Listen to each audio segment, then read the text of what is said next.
Eu quero que você abra as Escrituras no livro de Êxodo, capítulo de número 32. Livro de Êxodo, capítulo de número 32.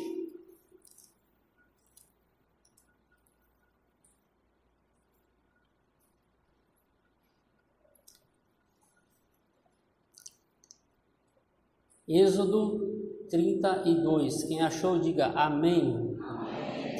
Quem não achou, diga escola dominical.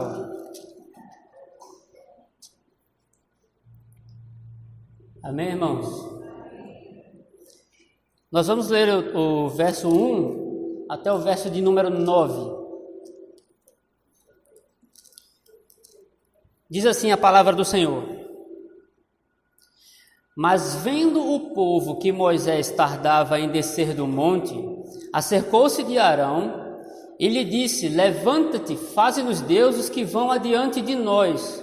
Pois quanto a este Moisés, homem que nos tirou do Egito, não sabemos o que lhe terá sucedido. Disse-lhe Arão: Tirai as argolas de ouro das orelhas das vossas mulheres, de vossos filhos e vossas filhas, e trazei-mas. Então todo o povo tirou das orelhas as argolas e as trouxe a Arão. Este, recebendo-as das suas mãos, trabalhou o ouro com buril e fez dele um bezerro fundido. Então disseram: São estes, ó Israel, os teus deuses que te tiraram da terra do Egito. Arão, vendo isso, edificou um altar diante dele e, apregoando, disse: Amanhã será festa ao Senhor. No dia seguinte madrugaram e ofereceram holocaustos e trouxeram ofertas pacíficas, e o povo assentou-se para comer e beber e levantou-se para divertir-se. Então disse o Senhor a Moisés: Vai e desce, porque o teu povo, que fizeste sair do Egito, se corrompeu, e depressa se desviou do caminho que lhe havia eu ordenado, e fez para si um bezerro fundido, e o adorou, e lhe sacrificou, e diz: São estes, ó Israel, os teus deuses, que te tiraram da terra do Egito. Disse mais o Senhor a Moisés: Tenho visto este povo, e eis que é povo de dura cerviz. Agora, pois, deixa-me para que se acenda contra eles o meu furor, e eu os consuma, e de ti farei uma grande nação. Feche seus olhos, curve as suas cabeças e vamos a Deus em oração.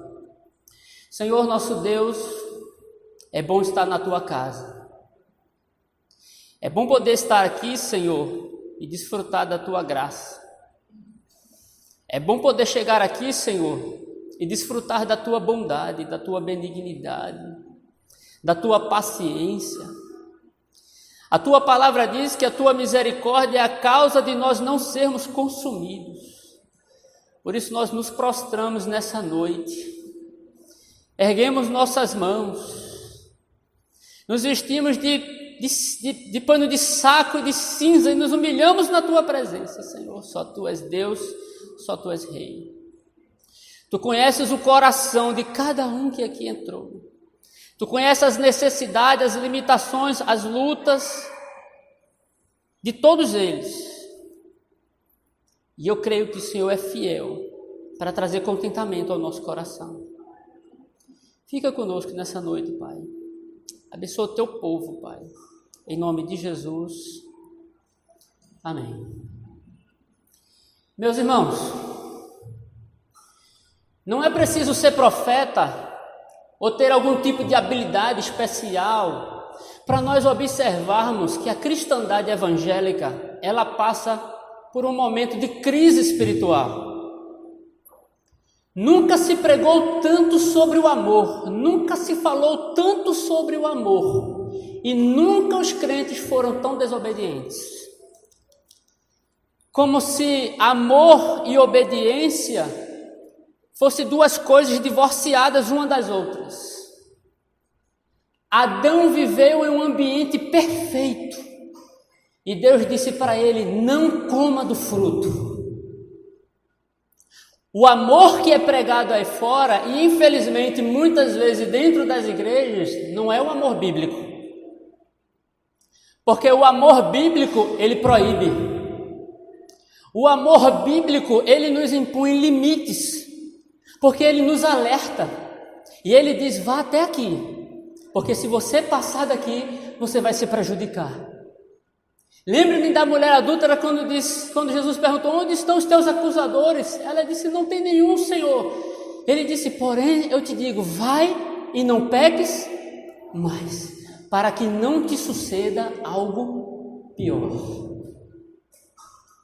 A liberdade que é pregada aí fora é uma liberdade travestida de libertinagem.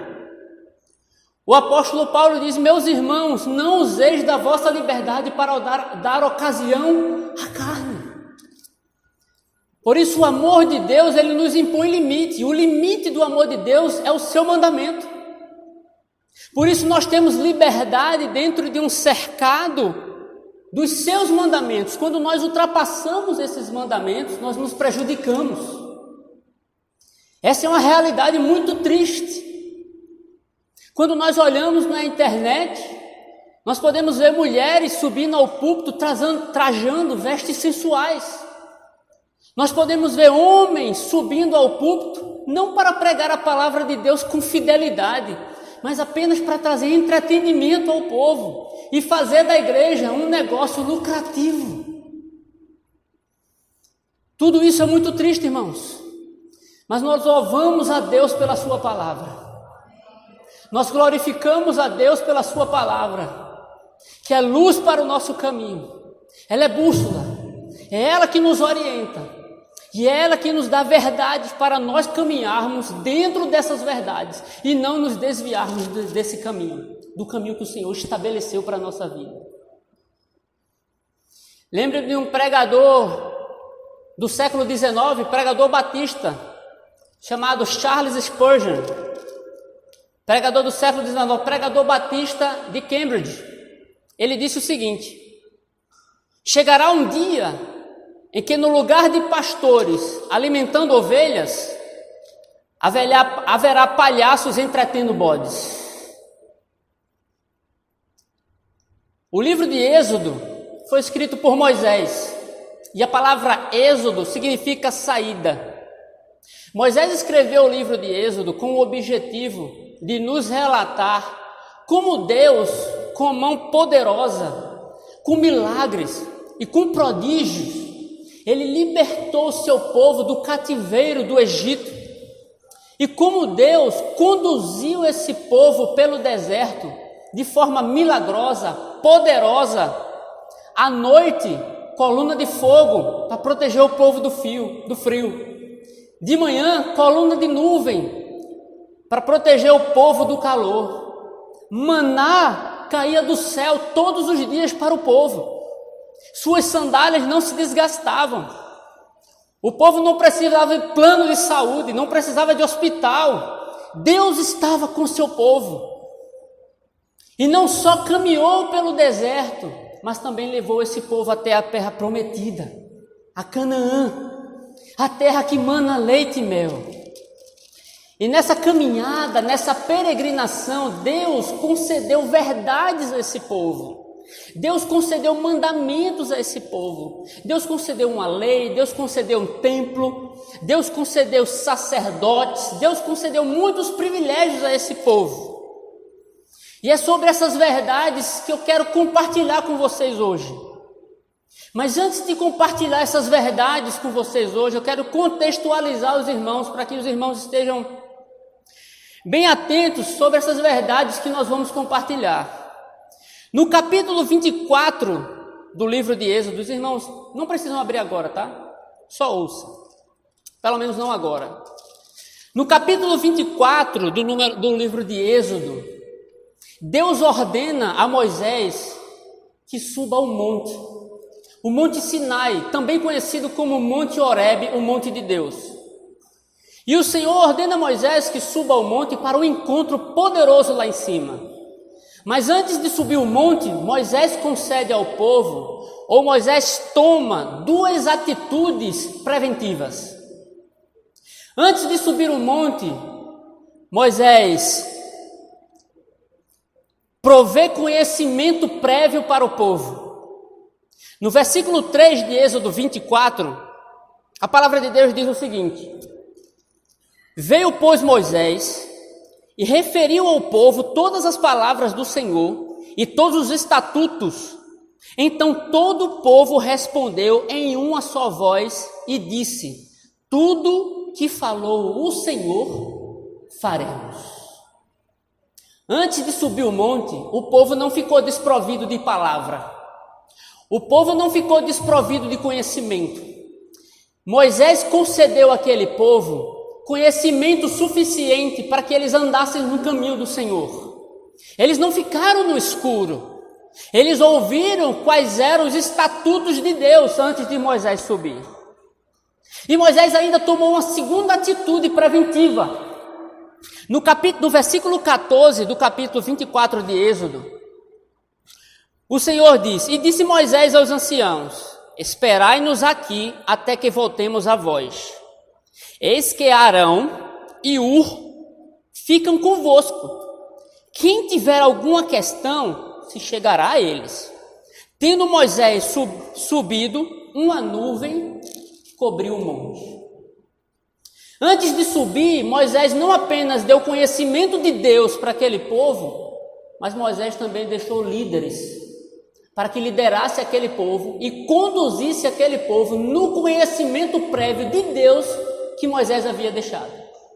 Quem eram esses líderes? Arão e Hur. E depois de ter dado mandamento aos líderes, Moisés subiu ao monte e diz o texto que uma nuvem cobriu o monte e Moisés desapareceu. Eu quero que você grave comigo essa passagem. Moisés subiu ao monte e uma nuvem cobriu o monte e Moisés desapareceu. A primeira lição que nós aprendemos aqui para a nossa vida hoje é que o conhecimento da vontade de Deus pertence única e exclusivamente a Deus. O texto diz no verso 3, veio a Moisés e referiu ao povo todas as palavras de Moisés, foi assim? Todas as palavras de Arão, foi assim? Não, foi a palavra do Senhor. A palavra do Senhor pertence ao Senhor, não pertence ao homem. Por isso nós não podemos inventar uma palavra, nós não podemos produzir uma palavra. A palavra, ela não é resultado das invenções da nossa cabeça, ou das reflexões do nosso coração, pois o nosso coração é enganoso. A palavra de Deus, ela vem da sua palavra, da Bíblia Sagrada, das Escrituras.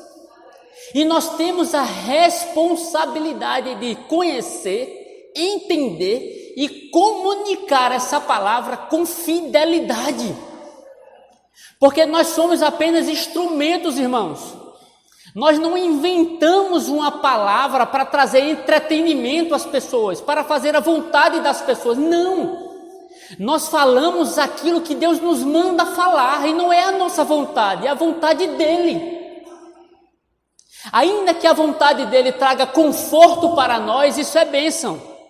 Mas quando a vontade de Deus traz desconforto para nós, isso é bênção também.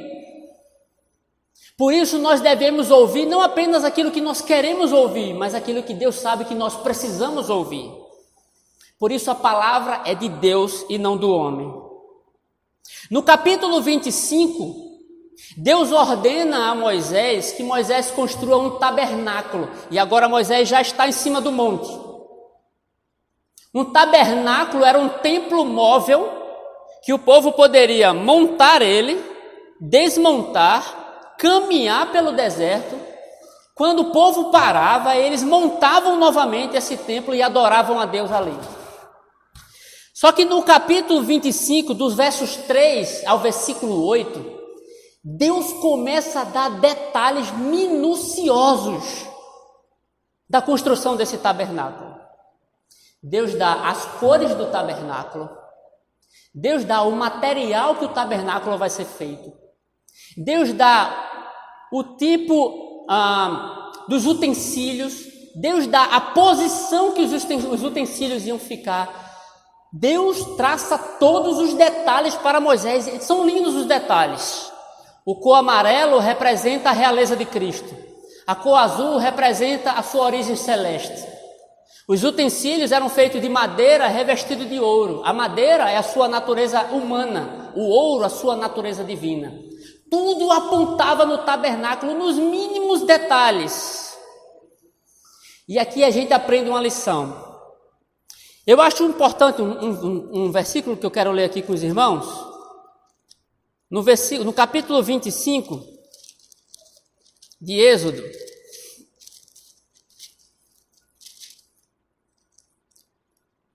o verso 8 e 9 diz assim, 8 e 9.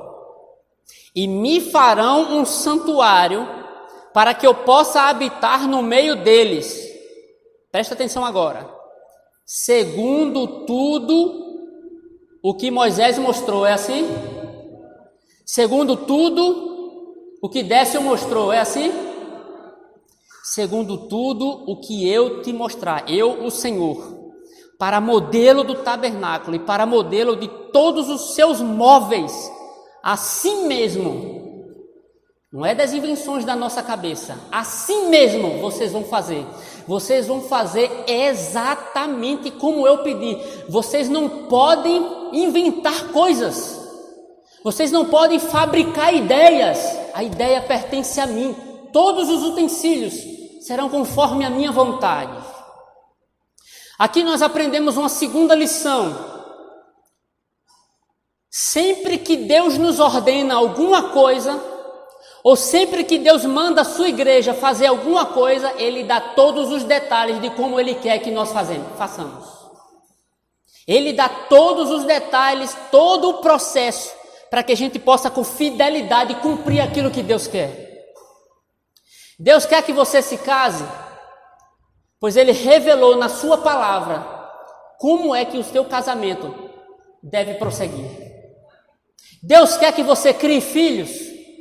Ele revelou na sua palavra como é que Ele quer que nós criamos os nossos filhos. Deus quer que você seja santo.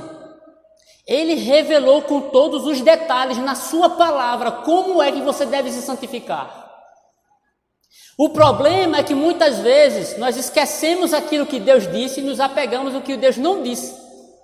E aí nós usamos o seguinte argumento: olha, se Deus não disse, então Ele não proíbe. E esse é um argumento perigosíssimo. Se Deus não disse, isso aqui não vai ferir a palavra, então não tem problema.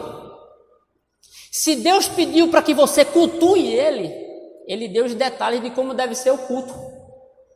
Aí é o problema muitas vezes. Porque nós dizemos, mas Deus não disse que deve ser assim o meu culto, então eu posso fazer. Esse é o problema.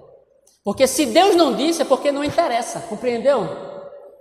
O que interessa é o que o médico prescreve, não o que ele não prescreve. O importante é o que Deus diz na sua palavra, o que é que Ele pede para você fazer, como deve ser o seu culto, como deve ser a sua vida, como deve ser o seu casamento, como deve ser o seu comportamento no trabalho, como você deve conduzir as suas finanças. Deus revelou na sua palavra. Eu vou fazer uma pergunta que pode lhe incomodar. Eu espero que você me ame depois do culto, tá bom? Você conhece a vontade de Deus? Você sabe qual é a vontade de Deus para o teu casamento?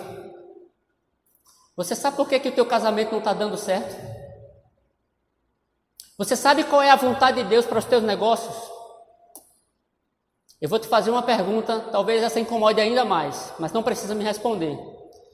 Você conhece o nome de todos os participantes do Big Brother? Se você conhecer, tem um problema na sua vida espiritual. E aí nós chegamos no capítulo 32, eu quero que os irmãos acompanhem comigo na palavra de Deus. Capítulo 32 do livro de Êxodo. no capítulo 32, por causa da demora de Moisés em descer do monte. Perceba que Moisés sobe, leva um tempo no monte. E parece que a demora de Moisés em descer do monte incomodou o pessoal, o povo. E parece que o povo do capítulo 32 era diferente do povo do capítulo 24, mas não era o mesmo povo. O povo que disse, tudo o que o Senhor falou, nós vamos fazer. Parece não ser o mesmo povo aqui agora. Veja o que diz o versículo 1 do capítulo 32. Mas vendo o povo que Moisés tardava em descer do monte, acercou-se de Arão e lhe disse, levanta-te, faze-nos deuses que vão adiante de nós, pois quanto a este Moisés que nos tirou do Egito, nós não sabemos o que lhe terá sucedido. O povo que disse nós vamos desobedecer, agora estava desobedecendo, pedindo para que Arão fizesse um bezerro de ouro, um ídolo, para ser adorado. E qual era a responsabilidade de Arão? Porque antes de Moisés subir, o que é que Moisés fez? Moisés deu ao povo conhecimento e Moisés deu ao povo líderes. Qual era a responsabilidade de Arão naquele momento? Não faço. Porque a vida de um líder não é agradar homens, é agradar a Deus. Moisés deveria dizer, eu não vou fazer este bezerro. Arão. Nós vamos permanecer dentro da vontade do nosso Deus e vamos esperar pela fé Moisés retornar. Era a responsabilidade de Arão manter o povo no caminho. E aqui a gente aprende algumas verdades. A primeira delas, existe uma corresponsabilidade minha e sua. Quem está em cima aqui pregando tem a responsabilidade de pregar a palavra de Deus com fidelidade e verdade às Escrituras. Mas aquele que está ouvindo a palavra de Deus também tem responsabilidade nesse processo de analisar com fidelidade as Escrituras tudo aquilo que está sendo dito. Porque muitas vezes se levantam pregadores, líderes e ditos profetas que não estão pregando a palavra de Deus. E há muitas vozes nos nossos dias. Eu acredito que é um desafio gigantesco para o pastor Gerson e para os demais pastores. Porque muitas vezes o pastor prega a palavra de Deus na igreja, ensina os irmãos, mas lá na internet está assim, desconstruindo tudo o que o pastor ensina. E esse é o nosso grande desafio. Porque há muitos que só pregam bajulações. E aí, quando vem a virada do ano, aí é prato cheio. Quando vem a virada do ano, o prato cheio para fazer o marketing. Porque o evangelho é um grande negócio. O evangelho é o produto. Quem está lá em cima pregando é o vendedor. E os irmãos são os clientes. O ano de 2014, todos os teus sonhos vão se realizar. O ano de 2014, a saúde, milagres, tudo vai bem, problema não vai existir mais. Onde é que tem isso nas Escrituras? Onde é que tem isso na palavra de Deus? Veja o que diz a palavra de Deus, irmãos.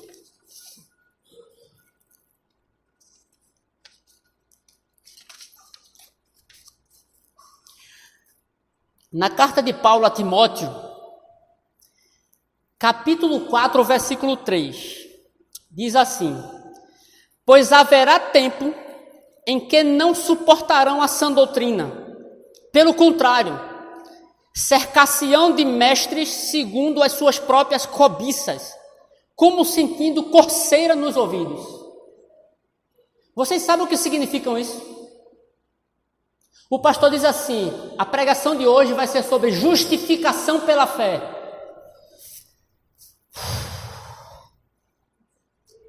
Comichão nos ouvidos, agonia, impaciência, dá sono no culto, dá vontade de ir embora. A pregação de hoje vai ser sobre inferno.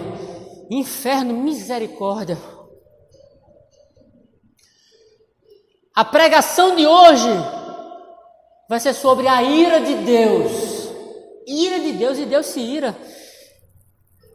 comichão nos ouvidos, fica impaciente, vontade de ir embora para casa. Mas a Bíblia diz, nos últimos dias cercar-se-ão doutores, líderes, segundo as suas cobiças. Eu gosto quando ele fala o que eu quero. Eu gosto quando ele fala que tudo vai dar certo na minha vida. Eu gosto quando ele fala que não haverá mais problemas na minha vida. Isso não é evangelho.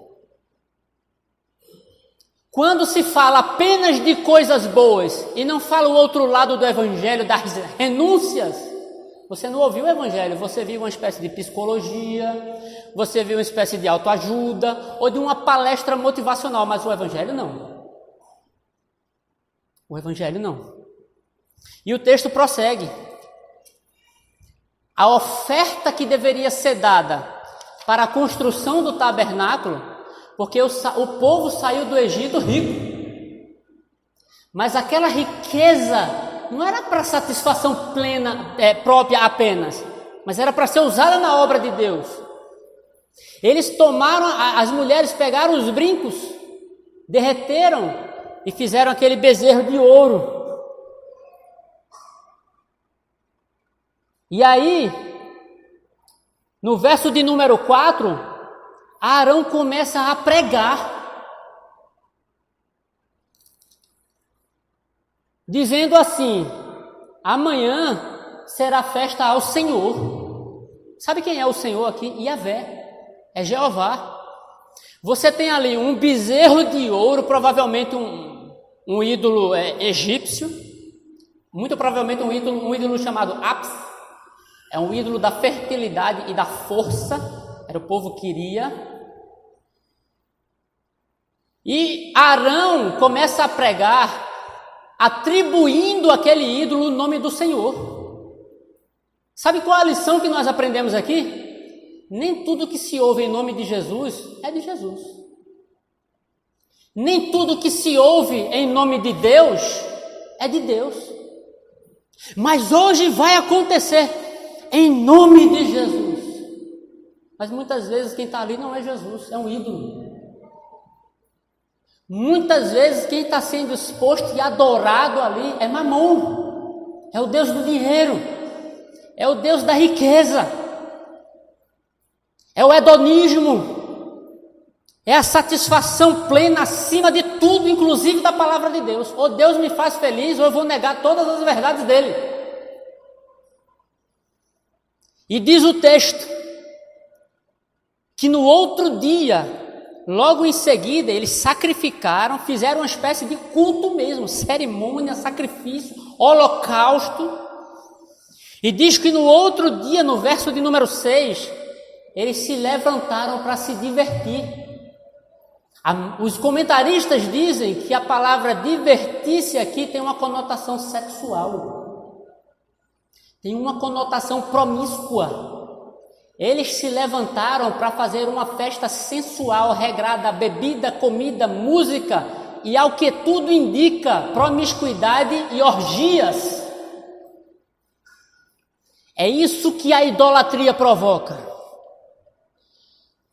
Começa assim, cultuando a Yahvé, cultuando a Deus. Mas de repente, na verdade quem está sendo cultuado não é Deus, é a própria vontade da pessoa que está ali. Aquilo ali vai conduzir a pessoa, a idolatria vai conduzir a pessoa ao adultério e à fornicação e à promiscuidade, à libertinagem. E aí no verso de número 7, o Senhor diz uma coisa que talvez nos assuste, eu espero que não. Veja que diz o número 7. Vai e desce. Os irmãos estão conseguindo compreender? Vai, presta atenção no texto. Então disse o Senhor a Moisés: vai e desce, porque o teu povo, Deus não diz o meu povo, ele diz o teu povo, que fizeste sair do Egito, se corrompeu. Uma vez, os discípulos perguntaram assim ao Senhor: quando será o dia da tua volta? E o Senhor Jesus disse: ninguém sabe, isso não vos compete saber, porque só o Deus Pai sabe. Mas haverá um dia, irmãos, que assim como Moisés esteve lá em cima do monte, em um encontro com Deus poderoso, haverá o dia que o Senhor Deus Pai dirá ao Deus Filho: é agora, vai e desce. Como é que o Senhor vai encontrar essa terra? Se o Senhor Jesus recebesse essa ordem hoje de Deus, Pai, vai e desce, como Ele encontraria a nossa vida? Como Ele se depararia com o nosso comportamento, com a nossa vida no nosso trabalho, na nossa faculdade, com a nossa vida quando ninguém está vendo, quando ninguém está olhando para você, quando você está no seu quarto sozinho, não tem ninguém olhando para você, quando você está no seu trabalho, na sua faculdade? Como você tem conduzido as verdades de Deus? E esta realidade do vai e desce agora, fosse hoje. No livro de Atos, no capítulo 1, versículo 2, diz assim: até ao dia em que, depois de haver dado mandamento por intermédio do Espírito Santo aos apóstolos que escolhera, foi elevado às alturas. Assim como Moisés subiu ao monte depois de ter dado mandamento ao povo, Jesus Cristo, depois de ter dado mandamento ao povo, ele subiu aos céus. E no verso 9 diz assim, de Atos: ditas estas palavras, foi Jesus elevado às alturas, à vista deles, e uma nuvem o encobriu aos seus olhos. Os irmãos percebem? A passagem de Moisés é uma alusão à volta de Cristo. Assim como Moisés sumiu em uma nuvem, Cristo também sumiu em uma nuvem.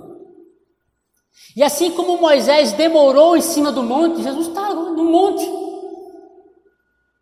Jesus está com Deus agora. Ele não voltou ainda, irmãos. Está demorando ainda. Fazem 2000 anos que nós estamos vivendo os últimos dias. Mas diz o texto que Moisés desceu. Assim como Moisés desceu do monte, Jesus vai descer do monte. Ele vai descer. E Moisés desceu do monte segurando as tábuas da lei. E Jesus, assim como Moisés estava com as tábuas da lei na mão, Cristo descerá com a sua palavra para julgar as nações, por meio da sua palavra. E diz o versículo 10 de Êxodo 32 o seguinte: agora, pois, deixa-me que acenda contra eles o meu furor, e eu os consuma, e de ti farei uma grande nação. Você sabia que Deus se ira? Quem aqui ama crianças? Se você ama crianças, você deve odiar o aborto. Se você ama negros, você deve odiar a escravidão. Se você ama a palavra de Deus, você deve odiar tudo o que é contrário à palavra de Deus. Então, se Deus ama tudo o que é bom, honesto, reto e justo, Ele odeia tudo o que é contrário ao seu padrão de amor. Portanto, todo aquele que ama, odeia. A ira de Deus, ela não é como a nossa ira. A nossa ira, ela é corrompida pelo pecado, ela é egoísta. A ira de Deus é santa, ela é pura. Ela é movida pelo zelo em proteger a verdade e a fidelidade e a vontade de Deus. Quando Moisés desce, que vê o povo naquela situação, a ira toma conta de Moisés, o zelo pela verdade toma conta de Moisés. e ele joga as tábuas da lei no chão e quebra as tábuas da lei. E perguntarão: o que foi que você fez? Deus tem constituído você como liderança nessa igreja? O que é que você está fazendo com a lei de Deus? E o que é que você está fazendo com aquilo que Deus entregou nas tuas mãos? Para conduzir o povo. Quando Moisés vê aquela situação, acredite se quiser, irmãos, o povo não se arrepende. E Moisés diz: quem é de Deus, passe para cá. A tribo de Levi saiu e foi para o lado de Moisés. Claro que não foi todo o povo que se corrompeu, eram mais de 2 milhões de pessoas. Não foi todo o povo que se corrompeu. Quando Cristo voltar, ele dirá: as minhas ovelhas para a minha direita, mas os bodes para a minha esquerda. Haverá separação, irmãos. Nós devemos escolher qual lado nós vamos estar. E naquele dia, Moisés disse: agora você vai tomar a espada e vai executar essas pessoas. Aquelas pessoas receberam a pena capital, a pena de morte, segundo a lei de Deus, e foram executadas. Quando Cristo voltar, aqueles que não tiverem o nome escrito no livro da vida, aqueles que não estiverem vivendo as verdades de Deus, seguindo o seu evangelho, amando o seu Deus, receberão a condenação eterna para todo sempre. Se você não receber a Cristo como Salvador da sua vida, você estará perdido para sempre. E talvez o Senhor tenha trazido você aqui hoje para ouvir esta verdade, ser confrontado no seu coração, para que você não leve mais o evangelho como uma brincadeira, para que você não leve mais o evangelho como um oba-oba, uma espécie de libertinagem, para que você leve o evangelho a sério. E a minha oração é que o Espírito Santo de Deus desperte você hoje, e você saia daqui hoje com o seu coração quebrantado, contrito, arrependido e chorando na presença do nosso Deus Todo-Poderoso, porque Ele te ama. Louvado seja Deus. Mas o versículo número 11 diz que Moisés suplicou pelo povo. E a súplica de Moisés é a coisa mais linda que já vi nessa vida. Moisés disse: Senhor, não destrói esse povo. Risca o meu nome do livro da vida, mas não destrói o teu povo, Senhor.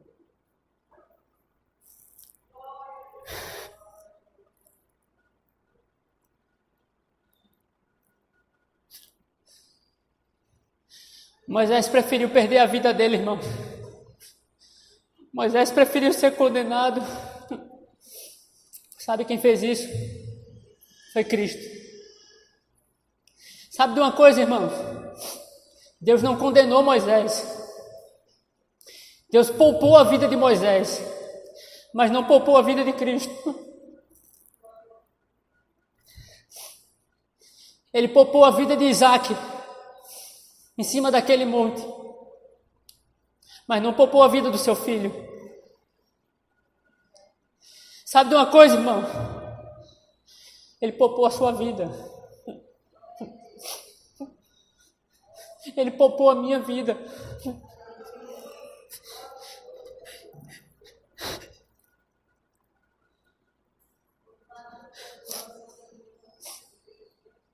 Miserável pecador que sou eu, irmãos.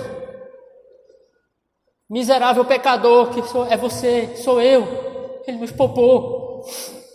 Mas sabe, irmãos, se você não receber Cristo como Salvador de sua vida não será poupada. O Cristo que morreu na cruz, morreu com os braços abertos, dizendo: estou aqui para te receber. Estou aqui porque te amo, para te receber. Tem muito pregador aí fora dizendo assim: você é o centro do coração de Deus. Isso é uma grande mentira. Você não é o centro do coração de Deus. Por que você acha que Jesus morreu na cruz do meio? Porque Ele é o centro. Ele é o centro do coração de Deus. Cristo é o objetivo de Deus. Lá em Gênesis diz: no princípio criou Deus. Você pensa que Deus criou os céus e a terra para dar a mim e a você? A palavra no princípio também pode significar para o primogênito. Você sabia disso? Bereshit, para o primogênito.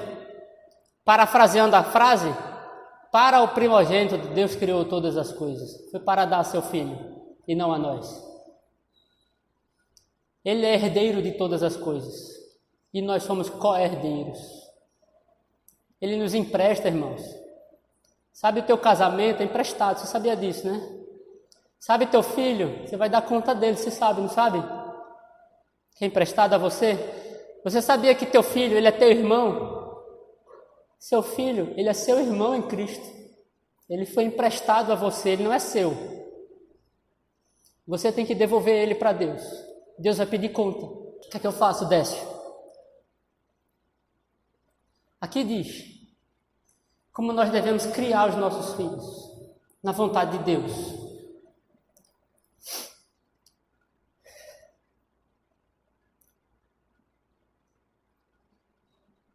Essas verdades, irmãos, devem ser seguidas. Nós devemos seguir, porque Cristo é o centro. No centro do Éden tinha uma árvore chamada Árvore da Vida. Por que ela estava no centro? Porque o Deus que está no centro, para estar vivendo no centro da vontade dele, nós devemos obedecê-lo. E todas as vezes que nós desobedecemos, nós saímos do centro e andamos pela periferia, até ser expulso do jardim, compreendeu? Quando o Senhor disse a Moisés para construir o tabernáculo, no tabernáculo, existem várias etapas até chegar ao Santo dos Santos. Assim como a peregrinação Egito, deserto, Canaã, simboliza a nossa peregrinação aqui na terra, porque assim como Deus libertou seu povo do Egito, Ele nos liberta dos nossos pecados. Assim como o Senhor conduziu o seu povo pelo deserto, Ele nos conduz nessa vida. E assim como o Senhor levou o seu povo para Canaã, a terra prometida, Ele também nos leva até a vida eterna. Essa mesma peregrinação acontece dentro do tabernáculo. O tabernáculo tinha 3 etapas. Está no tempo ainda. 8h30 termina, amém, irmãos? O tabernáculo tinha um caminho a ser seguido. Você tinha 3 etapas até você chegar ao Santo dos Santos, o lugar da presença de Deus. Quando você entrava pela porta do tabernáculo, a primeira porta se chamava o caminho. Quando você entrava pela porta que se chamava o caminho, você se deparava com o primeiro utensílio, era um altar do sacrifício. Para nós chegarmos à vida eterna ou no Santo dos Santos, nós precisamos levar uma vida sacrificial. O Evangelho tem bênção? Tem. O Evangelho tem paz? Tem. O Evangelho tem consolo? Tem. O Evangelho tem prosperidade? Tem. Mas o Evangelho também tem vida de sacrifício. Se você ouvir sobre prosperidade, paz, consolo e bênção sem sacrifício, você não ouviu o Evangelho. Você está ouvindo coach, te ensinando como ganhar dinheiro. Você está ouvindo alguma espécie de psicologia ou autoajuda, e não ajuda do alto. A ajuda do alto diz, nós também temos que ter vida sacrificial. Vida sacrificial é renúncia. É renunciar ao nosso eu. É ir para a cruz. Não existe evangelho sem cruz, irmãos. Não existe evangelho sem cruz. Quando o sacerdote colocava o cordeiro no altar, quando ele ia imolar o cordeiro com a faca, ele tinha que colocar a mão na cabeça do cordeiro. Por que ele tinha que colocar a mão na cabeça do cordeiro? Para quando o cordeiro começasse a agonizar morrendo, ele teria uma percepção sensorial e um impacto psicológico na sua cabeça do que o pecado pode produzir na vida de uma pessoa. Porque quem deveria estar naquele altar sendo imolado era ele. Mas Deus providenciou um substituto para agonizar no seu lugar. Aí eu pergunto a você, esse tipo de ambiente, esse tipo de culto, sangue escorrendo, as vísceras do bicho expostas, o bicho agonizando, eu pergunto, isso é um culto bonito? Isso é um culto agradável ao adorador? Não é. Porque o culto não é para agradar o adorador. O culto não é para agradar a igreja. O culto não é para agradar a mim e a você. O culto é para agradar a Deus.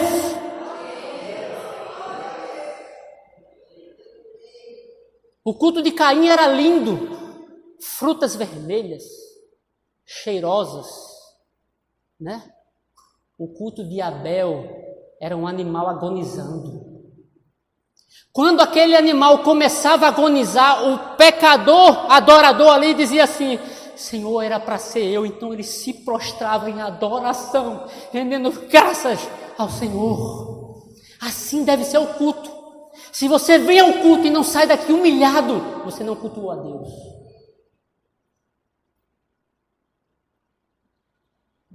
As pessoas querem ouvir, sabe, coisas boas. Não que não possam ouvir, tá, irmãos? Mas sabe, para a direita, para a esquerda, querem pular, querem gospel. É o gospel que o povo quer. Gospel. Não querem ouvir a mensagem do Evangelho. O gospel não está preocupado com as verdades de Deus, está preocupado em lucrar. Eu vou continuar, irmãos. Quando ele saía do altar do sacrifício, ele se deparava com uma pia de bronze. E o sacerdote lavava as mãos antes de entrar na segunda etapa. Por que ele lavava as suas mãos? Porque para chegar na vida eterna e no santo dos santos, nós precisamos levar uma vida de santidade. Precisamos levar uma vida de pureza, de nos separar do mundo, de nos separar da promiscuidade, da bebedeira, dos vícios da internet, dos filmes pornográficos. Devemos nos separar dessas coisas, irmãos, porque tudo isso vai te afastar dos caminhos do Senhor, tudo isso vai te levar para a periferia, te tirar do centro da vontade do nosso Deus. E aí quando ele passava pela pia de bronze, ele chegava na segunda porta. Como era o nome da segunda porta? A segunda porta se chamava A Verdade. A primeira porta se chamava O Caminho. A segunda porta se chamava A Verdade. Quando ele entrava pela porta chamada A Verdade, ele tinha a mesa dos pães. O que é a mesa dos pães? O que é o pão? O pão é aquilo que nos alimenta. O que é o pão que nos alimenta? É a palavra de Deus. Não tem como nós chegarmos na vida eterna ou no santo dos santos sem levarmos uma vida de conhecimento, entendimento e aplicação na nossa vida da palavra de Deus. Nós precisamos conhecer a palavra de Deus. E não apenas conhecer a palavra de Deus, nós precisamos entender a palavra de Deus. Porque eu não posso ser edificado com aquilo que eu não entendo. Eu só posso ser edificado com aquilo que eu entendo.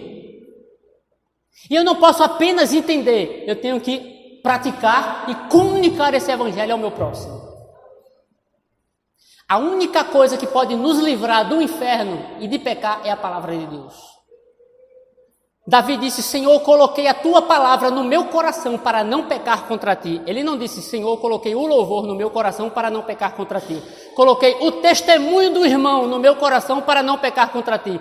Porque tudo isso é bom, mas a única coisa que nos livra de pecar é a exposição da palavra das Escrituras. É a única. Depois tinha uma outra mesa do incensário, onde o incenso, Apocalipse diz que o Senhor respira como incenso suave às suas narinas a oração do seu povo. O que significa isso? Não tem como chegar na vida eterna e no Santo dos Santos sem uma vida de oração. A W. Tozer disse o seguinte: a pessoa que só ora e não lê a Bíblia, ou a pessoa que só lê a Bíblia e não ora, é como um pássaro tentando voar com a asa só. Não tem como. Para entender as Escrituras, nós vamos precisar orar. E nós não podemos nos apegar àquele jargão. Eu oro pouco, mas com qualidade. Não é só pouco, irmãos. Nós devemos orar muito também. Não é só pouco, é quantidade também, na presença de Deus. Eu tenho um problema sério de esquecimento. Minha mãe está aqui, sabe que eu tenho um problema abençoado, mas eu tenho uma estratégia para lembrar de tudo que eu preciso fazer de manhã. Quer lembrar de tudo que você precisa fazer de manhã para você não esquecer nada? Põe o joelho no chão e vai orar, para ver se você não lembra de tudo que você precisa fazer. O inimigo começa logo a soprar. E aquilo que você deveria fazer? E a roupa para lavar? E o menino para cuidar? E não sei o que para fazer isso? E você... Aí começa a ansiedade a tomar conta do coração. Senhor, eu orei com qualidade. Louvado seja o teu nome, amém.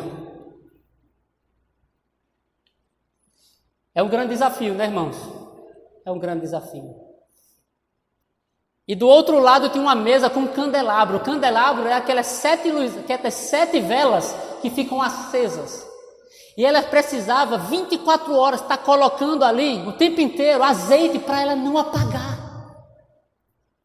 Aquelas 7 velas representam a presença do Espírito Santo. E nós precisamos o tempo todo estar colocando azeite na nossa vida. Buscando, orando, cultivando a presença do Espírito em nossa vida, para a chama que existe no nosso coração não se apagar. Não podemos deixar o pavio que fumega se apagar dentro de nós, irmãos. Não é porque você não está sentindo a presença de Deus que Deus não está com você. Não é o que você sente que vai determinar a tua fé. A tua fé é determinada pela palavra de Deus. E por fim, quando o sacerdote chegava na última porta, até o Santo dos Santos, a presença de Deus, onde estava ali a Arca da Aliança, a terceira porta se chamava a vida. A primeira porta se chama o caminho. A segunda porta se chama a verdade. E a última porta se chama a vida. Para chegar até a presença de Deus e a eternidade, você tem que passar o caminho, a verdade e a vida. E Jesus disse: eu sou o caminho, eu sou a verdade e eu sou a vida. Ninguém vem ao Pai a não ser por mim. Jesus é o único caminho para a vida eterna e mais ninguém. Nada, mais nada é caminho para a vida eterna, a não ser Jesus Cristo. Por isso muitos entram pelo caminho, não vivem as verdades, nunca experimentarão a vida. Mas aqueles que entram pelo caminho, vivem a verdade, experimentarão para sempre a vida com Cristo. Louvado seja Deus pela sua palavra. Que Deus aplique a sua palavra no nosso coração. Que Deus possa te abençoar. Em nome de Jesus. Que Deus abençoe.